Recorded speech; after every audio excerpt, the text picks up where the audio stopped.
Fala, meus queridos, tudo bem com vocês? Como passaram esse final de semana? Estreamos na Copa do Mundo, tivemos o primeiro jogo da seleção brasileira na Copa do Mundo de Seleções, a grande, maior Copa do Mundo que a gente teve já na história, uma Copa do Mundo que começa com um tropeço do Brasil, mas eu acredito que um tropeço já é esperado. Se a gente for parar para pensar que o Brasil enfrentou, né, a sua principal adversária desse grupo, a gente já começa a ter um pouquinho mais de respiro, de tranquilidade para analisar o jogo. Mas eu sou Gabriel Torres, seja muito bem-vindo na rede, contador sempre trago análise dos principais clubes do futebol brasileiro. E aqui, durante esses meses de junho e julho, vamos cobrir todos os jogos da Copa do Mundo. Eu vou fazer os vídeos separados da seleção brasileira, mas ao final de cada fase e rodada, no caso, vai ter um vídeo aqui analisando os principais jogos, o que de melhor aconteceu, um grande resumão para vocês dessa Copa do Mundo de seleções. Bom, meus queridos, conversando agora sobre o jogo da seleção, e vou falar do jogo da seleção também analisando o grupo, né, que ficou um pouquinho complicado para a seleção, mas nada muito do que eu não esperaria. Né? Tudo acho que foi no máximo esperado desse confronto da seleção brasileira contra o Marrocos. Eu já vou explicar o porquê. Tá? De básico, né, o Marrocos saiu na frente com o gol do. Deixa eu pegar aqui o nomezinho certinho, do nosso querido Saibari, né, que fez o gol no primeiro tempo. E ainda no primeiro tempo, minutos depois, o Vinícius Júnior conseguiu empatar num belíssimo gol. Ali, jogada clássica dele, quando ele joga pelo Real Madrid, ele conseguiu, né, desempenhar essa mesma jogada agora com a seleção brasileira. E eu acho que isso é um sinal positivo pra gente. Né? O Vini voltando a sendo esse jogador do Real Madrid, com as suas jogadas, com a sua plasticidade e com a sua maneira de decidir resultados.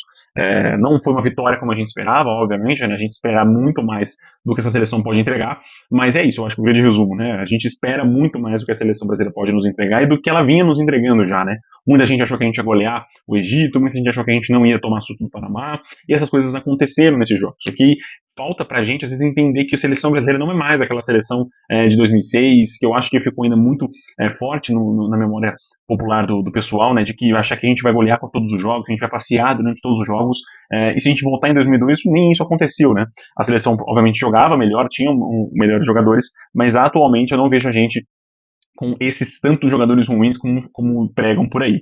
Mas de jogo, se a gente for pegar aqui o mapa, né, de momentos mais cruciais do jogo, o Marrocos foi amplamente o dono da partida em relação ao Brasil. Né? O Marrocos teve mais posse de bola, 51 a 49% para o Brasil, teve mais, as grandes chances obviamente teve mais ainda do que o Brasil também, perdão, estou analisando errado, o Brasil teve mais posse de bola do que o Marrocos, mas isso dá obviamente pelos passes mais lentos, por trabalhar um pouco mais a bola com os zagueiros, mas Marrocos, por exemplo, como eu falei, teve mais chance de gols marcados do que a seleção brasileira, né? Pouca coisa de diferença, mas de grandes chances Marrocos conseguiu criar um pouco mais do que o Brasil, né? Foram 2-1 do Brasil, além de 14 finalizações contra 12, 4 defesas do Alisson contra 2 do Bono, enfim, né? Tivemos momentos aí um pouquinho mais a favor de Marrocos do que contra o Brasil. Mas, Todaro, foi um jogo ruim da seleção brasileira? Eu temo, né, com vocês a dizer que não foi. A seleção não jogou mal. A seleção não jogou de uma maneira que ela não está acostumada a jogar, né? Não conseguindo criar oportunidade, não conseguindo envolver o adversário. Eu acho que a seleção realmente teve o cansaço por conta o cansaço não, perdão, a ansiosidade, né?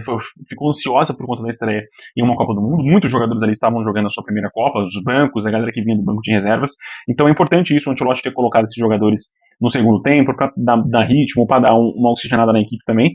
Mas, cara, de jogo mesmo, eu achei que o Brasil foi aquilo que a gente já estava vendo nos últimos amistosos, que a gente já viu nas eliminatórias da Copa, que a gente já viu na Copa América. Esse Brasil que a gente viu contra o Marrocos não é um novo Brasil, não é um Brasil que nos desiludiu. É um Brasil que a gente já está acostumado, a gente teria que já esperar esse resultado. E o 1-1, eu falei que eu ia falar um pouco mais do resultado, né? Não foi ruim, muito até por conta da vitória da Escócia, né? O próximo confronto da fase dos grupos é Brasil e Haiti, Escócia e Marrocos. Vai ser um confronto direto entre Marrocos e Escócia para saber quem classifica. Se a Escócia vencer, ela já está garantida na próxima fase, vai enfrentar o Brasil na última rodada, e aí o Brasil, obviamente, tem a obrigação, aí sim a gente pode falar de obrigação, de vencer do Haiti. Vencendo o Haiti, o Brasil vai a 4 pontos, ficaria ainda 2 pontos atrás da Escócia, e na última rodada teria ali a Escócia com plenas condições de vencer e ser a melhor campanha do grupo. E eu acho isso super plausível, tá?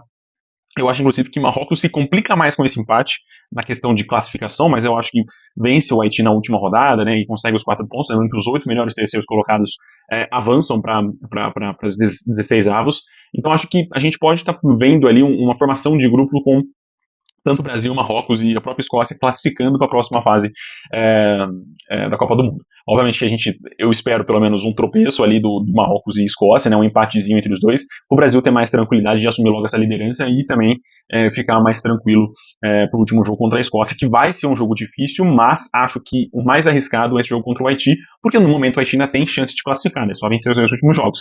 É uma seleção um pouco, né, pior tecnicamente falando do que Marrocos, mas ontem contra a Escócia conseguiu colocar muito o seu ritmo de jogo em jogo, né? Conseguir colocar dificuldade para cima da Escócia.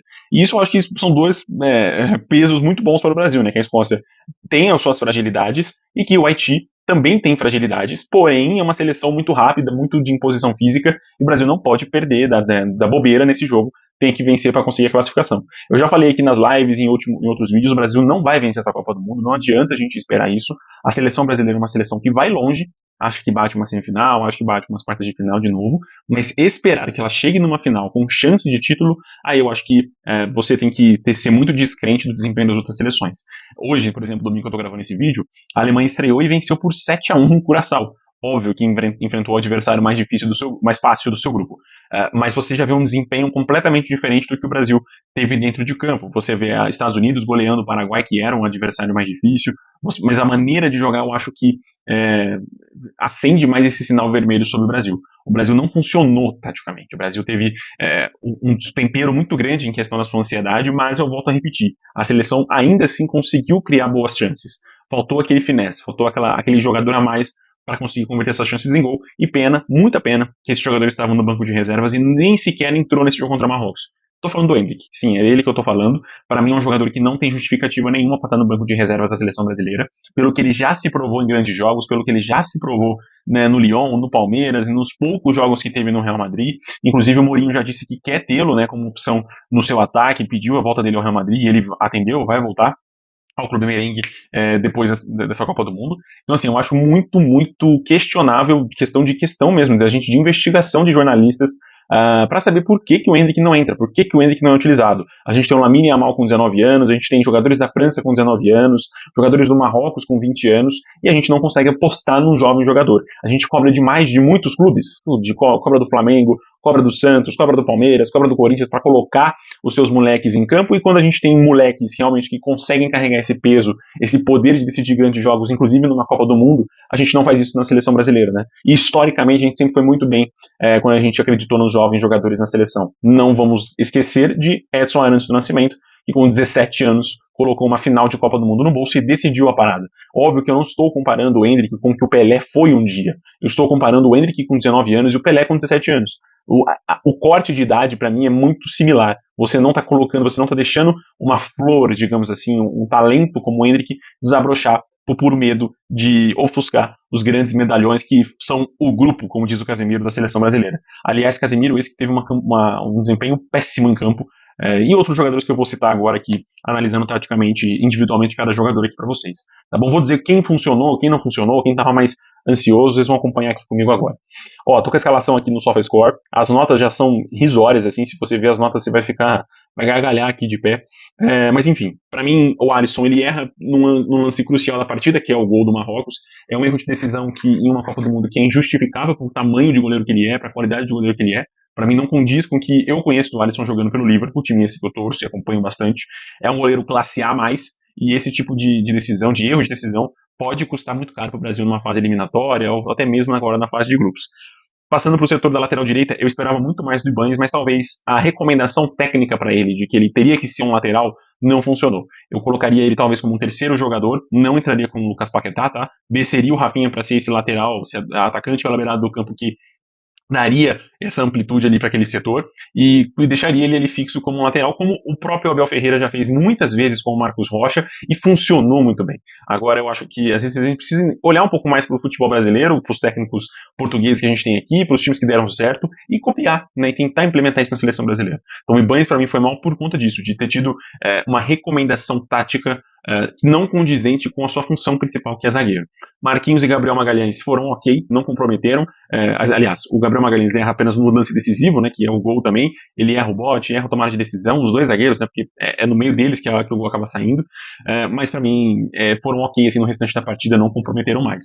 Douglas Santos, o grande destaque dessa lateral. Para mim, foi assim, disparado a melhor coisa que aconteceu nessa zaga foi o Douglas Santos nesse jogo. Bruno Guimarães e Casemiro muito ruins, muito perdidos ali nesse meio de campo, foram engolidos pelo meio de campo de Marrocos, com Ainoui e Boadi, engoliram realmente Bruno Guimarães e Casemiro, que para mim faziam uma excelente pré-copa, né? O Casemiro também e o Bruno Guimarães. Acho que errou o Ancelotti colocar esses três sozinhos ali nesse meio de campo volátil e envolvente de Marrocos. Lucas Paquetá, Rafinha e Vinícius Júnior, eu acho que vai numa crescente, né? O pior para o melhor. E assim, o Paquetá e o Rafinha estão de mão dadas, assim, pro sumiço que eles tiveram em campo, não apareceram, foram completamente omissos. O Rafinha mal acertou cruzamentos, escanteios na área, assim, é um jogador realmente que me preocupa esse desempenho que ele tem com a seleção brasileira. No Barcelona, porra, classe A, fenômeno. Nossa, gigantesco, realmente um dos melhores do mundo. Na seleção brasileira, talvez ele não jogaria nem pelo Figueirense, né, que é um clube que tá na Série C aí, D, no centro do Campeonato Brasileiro, e realmente é um jogador muito fraco, um jogador sem peso algum no jogo. Você não sente que o Rafinha vai decidir qualquer coisa pela seleção brasileira. Se você der a braçadeira de capitão para ele no para o ímpar, ele tem que decidir se ele vai ser para o ímpar, ele não vai conseguir decidir. Porque é isso que o Rafinha é. Não é um jogador que taticamente entrega alguma coisa para a seleção brasileira. Então ele, nos titulares, para mim, não vejo função alguma para ele estar nesses 11 titulares da seleção brasileira. Diferentemente do Vinícius Júnior, que entendeu que é o protagonista dessa nova geração, que ele é o jogador que tem que chamar a responsabilidade para decidir grandes jogos, e realmente decidiu. Quando estava apertado, quando o Brasil não estava conseguindo criar bosta nenhuma, ele foi lá, colocou a bola debaixo do braço e conseguiu fazer o gol de empate, um golaço e talento assim, exorbitante dele que sobrou nesse gol, que é, como eu falei, uma característica que ele faz no Real Madrid. E ele conseguiu o que ele faz no Real Madrid fazer na seleção brasileira. E o Rafinha some em campo, né? É um jogador assim, uma ameba, né? É uma anemia que eu apelidei, porque é anêmico. Você olha para o Rafinha e você perde a vontade de assistir qualquer outra coisa que passe na sua televisão depois do jogo, ou você perde até mesmo a vontade de ver a seleção brasileira. E o Igor Thiago, cara, foi um coitado nesse ataque, porque não teve nenhuma chance bonita, assim, polida para ele conseguir converter uma chance. O Rafinha, como eu falei, que era esse cara para ser o 10, para ser o armador, não conseguiu ser a função que ele faz no Barcelona, não apareceu em campo, sumiu realmente de decidir alguma parada aí para a seleção brasileira. E, cara, o Marrocos engoliu a seleção brasileira, né? O Brahim Dias, Saibari, Hakimi, são jogadores que jogam, o Diop também zagueiro, mas também não tiveram uma partida tão boa defensivamente. Tiveram alguns talentos individuais, como o Canossa, o Massaoui, o Sabiri, que fez o gol que estava dando a vitória, e o próprio Hakimi, foram alguns pontos positivos de Marrocos, mas é uma seleção que coletivamente funciona, né? Porque todo jogador entende sua função e consegue desempenhá-la muito bem. Na seleção você tem um miolo com o Casemiro, o Rafinha e o Bruno Guimarães que estão completamente perdidos. Gosto do Bruno Guimarães, acho que teria que ter mais 2 volantes com ele. Por isso que talvez eu tiraria o Rafinha, colocaria o Fabinho, e colocaria Fabinho, Casemiro e Bruno Guimarães no meio abrindo, tiraria o Lucas Paquetá, talvez colocando um atacante mais agressivo no ataque, como o Luiz Henrique, Ryan, ou o próprio Hendrick aberto, e no meio o Igor Thiago realmente fazendo esse pivô para segurar essa bola. Então eu acredito nisso. Tá? Acho que a seleção teria que jogar dessa forma contra o Haiti. Há muita expectativa do Neymar jogar contra o Haiti, tá? Se ele jogar, para mim, quem roda desse time é o Rafinha. Tá? Não tem cabimento nenhum o Rafinha ser titular da seleção brasileira com o desempenho que ele tá entregando com a amarelinha. Deu assistência pro Hendrick contra o Egito, beleza, tá? Menos do que o esperado para um jogador que anota 7, 8 no Barcelona, e aqui no SofaScore conseguiu tirar um 6,5 com a seleção brasileira nessa Copa do Mundo. E digo mais, é a média que ele tira com a seleção brasileira. Para mim, um jogador nota 6, 5. E para mim, na seleção brasileira, jogador assim não serve. Tá? Para mim, eu espero um jogador acima de nota 7. E é isso, meus queridos. Um forte abraço a cada um de vocês. Vamos juntos aí por esse hexacampeonato. Essa camiseta aqui foi feita em parceria com a página Engenharia dos Personalizados, parceira do canal, patrocinador oficial do canal, fez aqui, e você participa só nas lives. Então é importante você se inscrever, curtir, comentar com seus amigos, e vai ter live aqui no canal, mas pro final da fase de grupos, pra gente conversar do que a gente achou dessa fase de grupos. Mas a seleção começa com o resultado esperado, porém com um desempenho muito abaixo do que eu esperava. Achei que a seleção poderia desempenhar melhor, tinha jogadores para isso, mas infelizmente não conseguiu jogar bem, infelizmente. É isso, meus queridos, um forte abraço e até o próximo vídeo. Tchau, tchau.